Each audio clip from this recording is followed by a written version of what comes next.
ఓం సాయిరామ్. సాయి బంధువులందరికీ నా యొక్క హృదయపూర్వక నమస్కారాలు.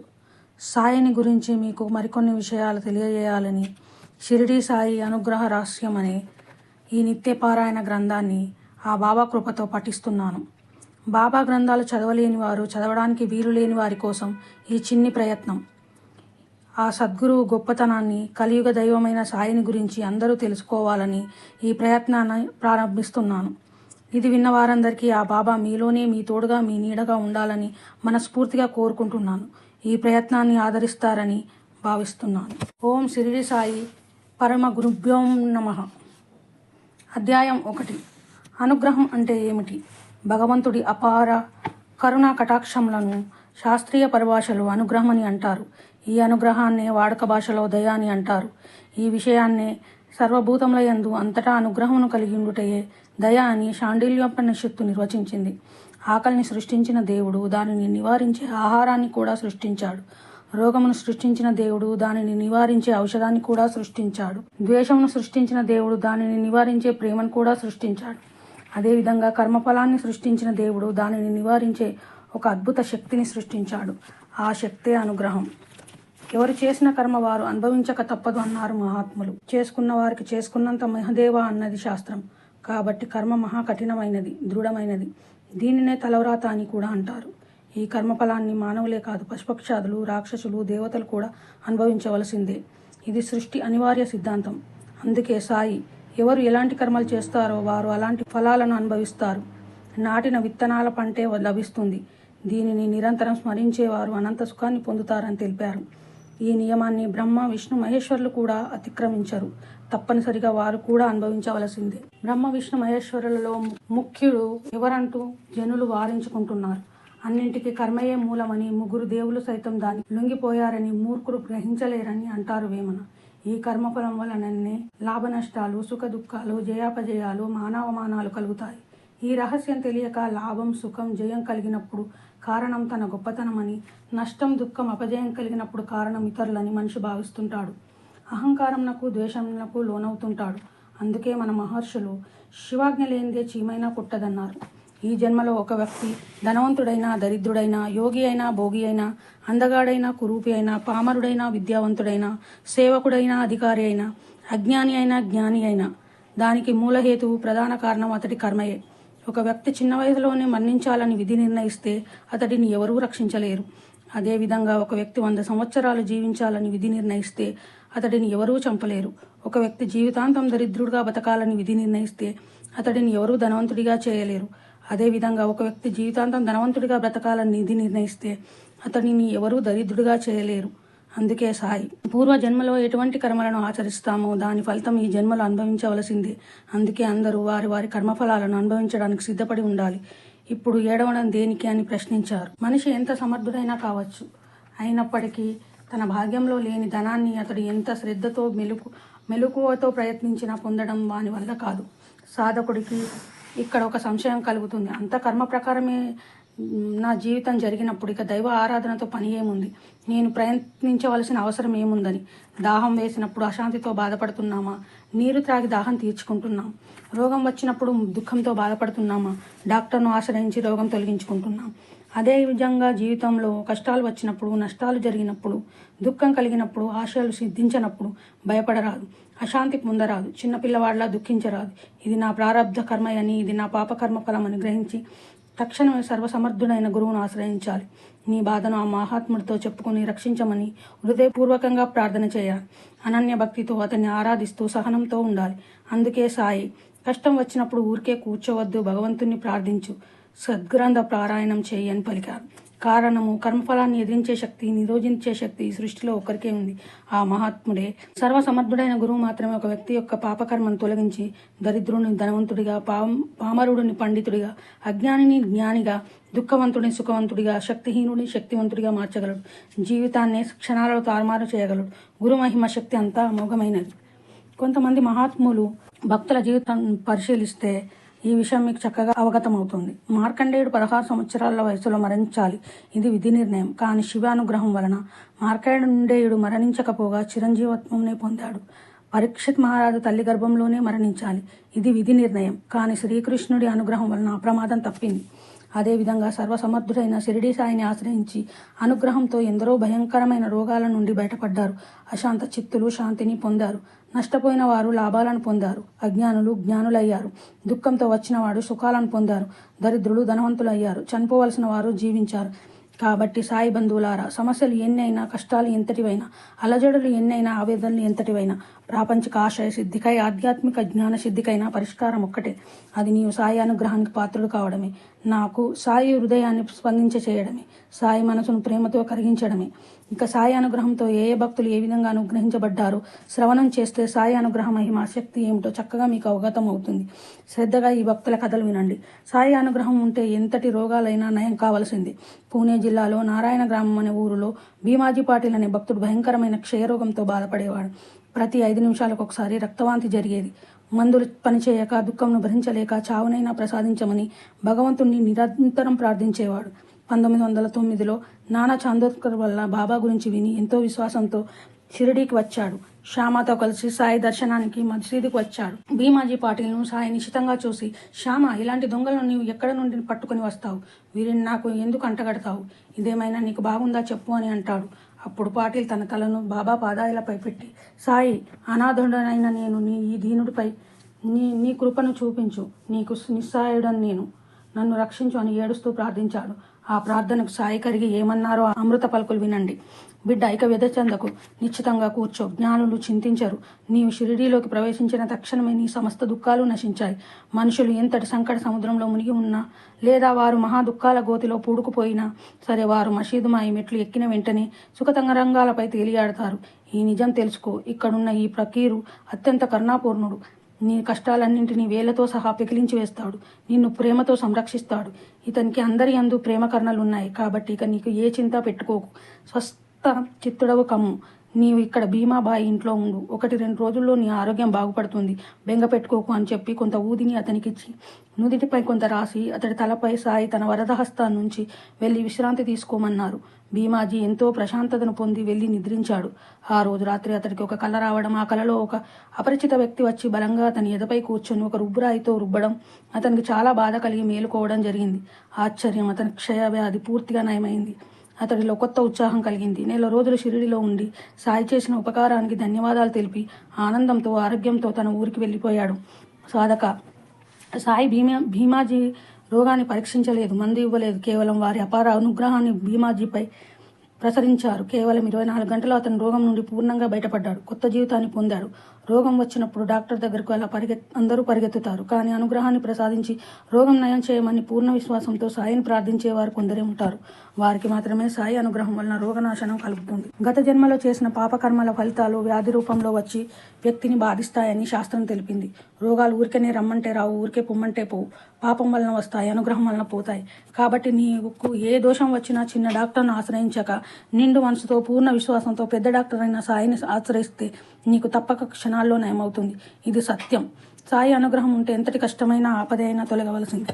అహ్మద్నగర్ నుంచి కాకా సాహెబ్ మిరికార్ అనే భక్తుడు షిరిడీకి వచ్చాడు. ఆ రోజు రాత్రి అతను పాము కాటుకు గురై మరణించాలని దైవశాసనం. కానీ సాయి అనుగ్రహం వలన అతడు ఏ విధంగా బయటపడ్డాడో శ్రవణం చేయండి. మిరికారు చూసిన వెంటనే, సాయి, నీకు నా ద్వారకామాయి గురించి తెలియనా? ఈ మసీదే ద్వారకామాయి. ఈ మసీదు మాయి తల్లి వంటిది. ఎవరికైనా ఎట్టి ఆపద వచ్చినా నమ్మిన వారిని కాపాడును. ఎవరైనా ఒక్కసారి ఒడి చేరిన వారి అన్ని కష్టములు తీరును. మసీదు మాయిని ఆశ్రయించిన వాళ్ళు సుఖశాంతులు పొందుతారు అని పలికి శ్యామాను అతడికి తోడుగా వెళ్ళమన్నాడు. ఇవన్నీ మిరికార్ ఏమీ అర్థం కాలేదు. సాయి ఆదేశం ప్రకారం వారు ఒక ఊరికి వెళ్ళడం, అక్కడ రాత్రి 10 గంటలకు ఒక పెద్ద నల్లని పాము మిరికార్ నడుము దగ్గర ఉండడం, అది ఏమీ చేయక వెళ్ళిపోవడం, దాన్ని చంపడం జరిగింది. సాధక, తన కష్టమును తీర్చమని అతను సాయిని ప్రార్థించలేదు. కానీ సాయిని దర్శించిన పుణ్యం, సాయి పలుకులు వినిన పుణ్యం అతడికి ప్రాణభిక్షను పెట్టాయి. అడగందే అమ్మైనా అన్నం పెట్టదన్నారు పెద్దలు. కానీ సాయి అడగకుండానే అన్ని కష్టాలు తీర్చారు. అడగకుండానే కష్టాన్ని, ఆపదను తొలగించిన కారుణ్యమూర్తి. నీవు ప్రేమతో, భక్తితో, విశ్వాసంతో అడిగితే నీ కష్టం, ఆపద తొలగించకుండా ఉండగలడా? ఉండలేడు. ఇది సత్యం. కాబట్టి ఏ కష్టం వచ్చినా, ఆపద కలిగినా దుఃఖించక, నిరాశకు లోను కాక సాయి ఫోటో ముందు కూర్చొని నీ కష్టాన్ని ఆయనకు భక్తితో ప్రార్థించు. క్షణాల్లో సాయి రక్షణను, లీలను చవి చూస్తావు. శాంతిని పొందుతావు. సాయి అనుగ్రహం ఉంటే తీరని కోరికలు తీరవలసిందే. మన పూర్వకర్మను ప్రారబ్ధం అంటారు. ఈ ప్రారబ్ధ బలంగా ఉన్నప్పుడు మనిషి ఎన్ని ప్రయత్నాలు చేసినా అవి విఫలం అవుతాయి. పూజలు, పుణ్యకర్మ కార్యాలు, దీక్షలు నిరాశనే కలిగిస్తాయి. ఈ రహస్యం తెలియక చాలామంది తమ ఆశయ సిద్ధి జరగడం కోసం యజ్ఞాలు, యాగాదులు, పూజలు చేయిస్తుంటారు. దీనివలన ధన నష్టమే కానీ కోరికలు సిద్ధించవు. కేవలం గురువు మాత్రమే నీ ప్రారబ్ధ కర్మను తొలగించి నీకు అసాధ్యమైన నీ కోరికను కూడా నెరవేరుస్తాడు. ఈ సత్యాన్ని సింధియా అనే భక్తుడు అనుభవం ద్వారా శ్రవణం చేయండి. సింధియాకు 7 కూతుర్లు సంతానం కలిగారు, కానీ మగపిల్లవాడు పుట్టలేదు. 1903లో కొడుకు పుట్టాలని గాన్గాపూర్కు వెళ్ళి నరసింహ సరస్వతిని స్వామికి మొక్కాడు. అతను కోరుకున్నట్లే కుమారుడు కలిగాడు, కానీ 8 సంవత్సరాలైనా మొక్కుబడి చెల్లించలేదు. 1911లో సింధియా బాబా దర్శనమునకు వెళ్ళినప్పుడు సాయి కోపంగా, ఒక్క కొడుకు కన్నందుకే ఇంతటి అహంకారం నీకు, అంతటి భాగ్యం అసలు నీ తలరాతలో లేదు. నా శరీరం చీల్చి కర్ణతో నీకు ఒక కుమారుని ప్రసాదించాను తెలుసునా అని అన్నాడు. చూసారా సాయి అనుగ్రహం. వాస్తవంగా సింధియాకు ప్రారబ్ధ క్రమ ప్రకారం ఎంత ప్రయత్నించా కుమారుడు పుట్టే అవకాశమే లేదు. కానీ సాయి ప్రేమతో ప్రారబ్ధానికి అతీతంగా అతడి కోరికను తీర్చడం జరిగింది. ప్రారబ్ధ ప్రకారం సుఖదుఖాలు, లాభనష్టాలు, జన్మమరణాలు కలుగుతాయని శాస్త్రాలు తెలిపాయి. అది వాస్తవమే. కానీ కేవలం సాయి అనుగ్రహం వలన అతని కుమారుడు పొందాడని నీవు కూడా సాయిని విశ్వాసంతో ఆరాధిస్తే నీ ప్రారబ్ధంలో లేని సుఖాలు నీవు పొందుతావు. నీ ప్రారబ్ధంలో లేని లాభాలు నీవు పొందుతావు. సాయి అనుగ్రహం ఉంటే క్షణాలలో ఆత్మదర్శనం పొందవలసిందే. 1913లో సతారా జిల్లా నుండి టోసర్ అనే భక్తుడు సాయి గురించి విని బ్రహ్మజ్ఞానం కోసం షిరిడి వచ్చాడు. టోసర్ మసీదులో ప్రవేశించినప్పుడు సాయి కొంతమంది భక్తుల మధ్య ఉన్నాడు. టోసర్ వెళ్ళి భక్తుల ప్రక్కన కూర్చున్నాడు. అప్పుడు సాయి ఒక భక్తుడితో, ఈ సకల జీవుల్లో భేదం లేదు. ఈ భేదం బుద్ధి కేవలం మిథ్య. ఈ జీవుల యందు ఉన్న సత్య వస్తువు ఒక్కటే, దాన్నే దైవం అంటారు అని పలికారు. ఆ మాటలు టోసర్కు అవగతం కాలేదు. వెంటనే సాయి, నీవు సాటేవాడాకు వెళ్ళు అని ఆదేశించడంతో అతడు వాడాకు వెళ్ళి కూర్చున్నాడు. అతడు కూర్చున్న కొన్ని క్షణములకే అతడి కళ్ళు అప్రయత్నంగా మూతలపడి మనస్సు అంతర్ముఖమై సమాధిని పొందారు. కొంతసేపటికి బహిర్ముఖుడయ్యాడు. సాయి పలికిన బోధ ఏమిటో తనకు చాలా చక్కగా బోధపడింది. బాబా యొక్క అపార శక్తికి ఆశ్చర్యపడ్డాడు. వెంటనే ఆనందంతో మసీదుకు వచ్చాడు. అప్పుడు సాయి బ్రహ్మం అంటే ఏమిటి ఇప్పుడు అర్థమైందా అని ప్రశ్నించడంతో తనకు సాయి ఆత్మదర్శనం కలిగించారని, తన జీవితం సార్థకమైందని ఎంతో ఆనందించాడు. ఇంతడు నారాయణ ఆశ్రమం అనే పేరుతో గొప్ప సన్యాసి అయ్యాడు. సాధక సాయి టోసర్కి ఎటువంటి సాధన చెప్పలేదు, మంత్రము ఊదలేదు, తత్వము వివరించలేదు. కేవలం అపార అనుగ్రహంతో అతడికి ఆత్మ సాక్షాత్కారమును కలిగించాడు. 12 సంవత్సరాలు కఠోర నియమాలతో రోజుకు 8 గంటలు ధ్యానం చేస్తే కలిగిన ఆత్మదర్శనం టోసర్కు కొన్ని క్షణాలలో కలిగింది. సాయి అంటే బ్రహ్మాన్ని కూర్చి బోధించేవాడు కాదు. సాయి అంటే బ్రహ్మాన్ని ప్రత్యక్షంగా దర్శింపచేసేవాడు. సాయి అంటే ఉపన్యాసాలు చెప్పే సాధారణ గురువు కాదు. సాయి అంటే మౌనంగా జ్ఞానసిద్ధిని కలిగించే పరమ గురువు. కాబట్టి సాధక, ప్రాపంచిక సమస్యలైన, ఆధ్యాత్మిక సమస్యలైన, ప్రాపంచిక ఆశయమైన, ఆధ్యాత్మికమైన ఆశయమైన గురు అనుగ్రహం తోడైతే అది సిద్ధిస్తుంది. కేవలం నీ పురుష ప్రయత్నంతో, యుక్తితో, కృషితో సాధించలేవు. ప్రాపంచికంగా ఎందరో లాభాలను ఆశించి వ్యాపారాలు చేస్తున్నారు. వారు ఊహించని విధంగా నష్టపోతున్నారు. ఎందరో సుఖాలను ఆశించి విపరీతంగా శ్రమిస్తున్నారు. వారు ఊహించని విధంగా దుఃఖం పొందుతున్నారు. దీనికి కారణం గురు అనుగ్రహం లేకపోవడమే. ఆధ్యాత్మికంగా ఎందరో సన్యాసులు సర్వం త్యజించి ధ్యానం చేస్తున్నారు. అందరూ సాక్షాత్కారాన్ని పొందుతున్నారు. లేదు. ఎందరో సాధకులు ఎన్నో పద్ధతుల్లో ధ్యానం చేస్తున్నారు. అందరూ ఆత్మదర్శనం పొందుతున్నారా? లేదు. అందరికీ మంచి అనుభవాలు కలుగుతున్నాయా? లేదు. కారణం వీరికి గురు అనుగ్రహం లేకపోవడమే. అందుకే ముక్తి, భక్తి, శక్తి ఈ మూడింటిలో దైవానుగ్రహమే కారణమని, మనుష్య ప్రయత్నం వల్ల ప్రయోజనం ఉండదని తెలిపారు. కొండంత పురుష ప్రయత్నంలో మానవుడు సాధించలేంది రవ్వంత గురు అనుగ్రహంతో దేనినైనా సాధిస్తాడు. కాబట్టి సాయి బంధు, నీ సాయిని కోరవలసింది పూజలతో, స్తోత్రాలతో, భజనలతో, పారాయణలతో, సేవలతో సాధించవలసింది, కృషి చేయవలసిన సాయి అనుగ్రహాన్ని పొందడమే. ఈ అనుగ్రహం లేకపోతే నీ ప్రారబ్ధ కర్మ బలంగా ఉన్నప్పుడు మానవుడు ఎంత ప్రజావంతుడైనా, వివేకవంతుడైనా, యుక్తిపరుడైన వ్యాపారంలో లాభాలను పొందలేడు, విద్యలో విజయాన్ని పొందలేడు, ధ్యానంలో అనుభవాలు పొందలేడు, నిర్వికల్ప సమాధిని అసలే పొందలేడు, కోరికలన్నీ నెరవేర్చుకోలేడు.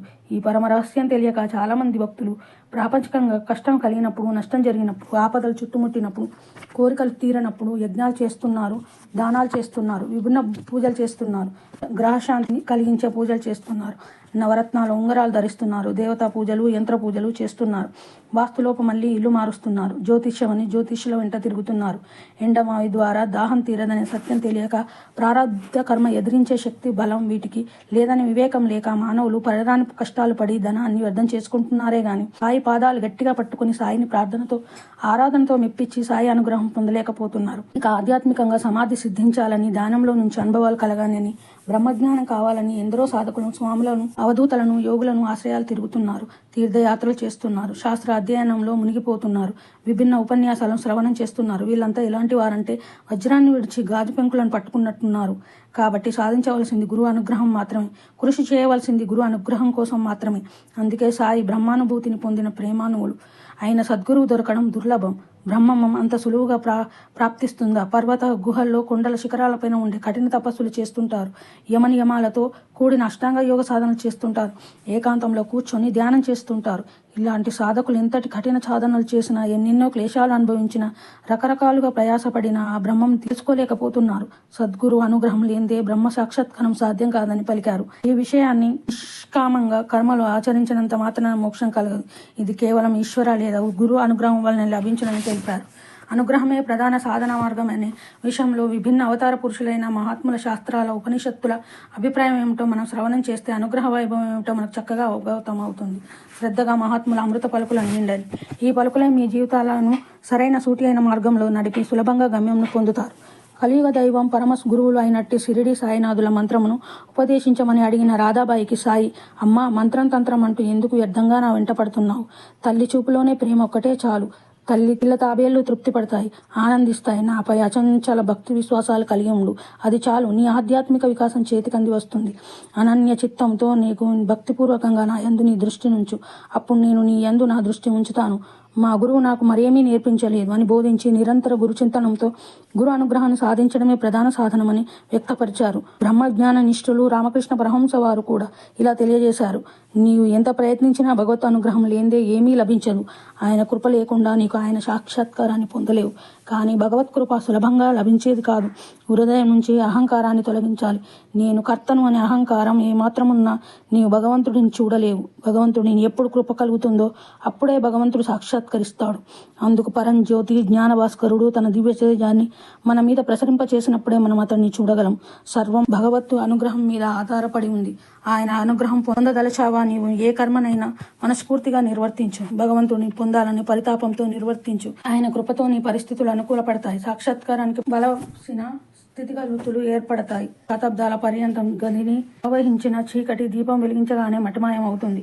కోట్ల కొద్ది జన్మాలలో చేసిన పాపాలు భగవంతుడి కరుణా కటాక్షం ఒక్కటి ప్రాప్తించగానే పటాపంచలైపోతుందని అద్భుతంగా అనుగ్రహ ప్రాధాన్యతను, ఆ వైభవంను గానం చేశారు. రమణ మహర్షి వారు ఇలా తెలియజేశారు. ఆత్మ సాక్షాత్కారానికి గురు అనుగ్రహమే ముఖ్యం.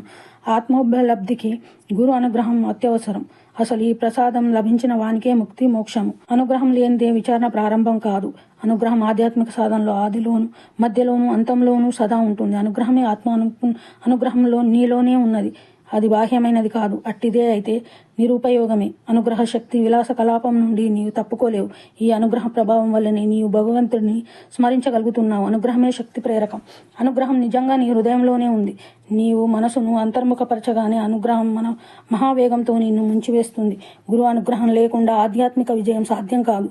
గురు అనుగ్రహం వల్లనే శిష్యుడు పరిపక్వం అవుతాడు. గురు అనుగ్రహం ఉంటేనే శక్తివంతమైన మరొకటి లేదు. శాస్త్రాలు ఎంతటి బృహత్తరమైన ప్రయోజన దృష్టిలో అనుగ్రహానికి సాటి రావు. గురువు నిశ్చలమై శాంతిని, శక్తిని నిరంతరం ప్రవహింపచేస్తూ ఉంటాడు. సమస్య శాస్త్రాలను ఒక చోట గుట్టగా చేర్చిన గురు అనుగ్రహం ముందు నిలవలేరు. స్వామి రామ ఇలా అన్నారు. జీవన గమ్యం పరిపూర్ణత కానీ మానవ ప్రయత్నాలు కొన్ని హద్దుల వరకే పనిచేస్తాయి. కేవలం మానవ ప్రయత్నం ద్వారా సంతోషం కలగదు, కానీ దైవానుగ్రహం ద్వారా వస్తుంది. భగవంతుడు, గురువు ఈ ఇద్దరి అనుగ్రహం ఉన్నవారు ధన్యులు. కాబట్టి సాధక, సముద్రంలో సమస్త నదులు ఇమిడి ఉన్నట్లు అనుగ్రహంలో జ్ఞానం, సిద్ధులు, శక్తులు సమస్తం ఇమిడి ఉన్నాయి. నీవు పుణ్యకర్మలు చేయవలసింది పుణ్యం కోసం కాదు, అనుగ్రహం కోసం. నీవు దానం చేయవలసింది పుణ్యలోకాలు పొందడానికి కాదు, అనుగ్రహం పొందడానికి. నీవు పారాయణ, పూజ, స్తోత్రం చేయవలసింది కోరికలు తీరడానికి కాదు, అనుగ్రహం సిద్ధించడానికి. ఈ విధంగా ఆచరించి తరించు. వచ్చే అధ్యాయంలో అనుగ్రహం ఎన్ని రకాలో శ్రవణం చేయండి. పరమ గురు షిరిడి సాయి సమర్పణమస్తు.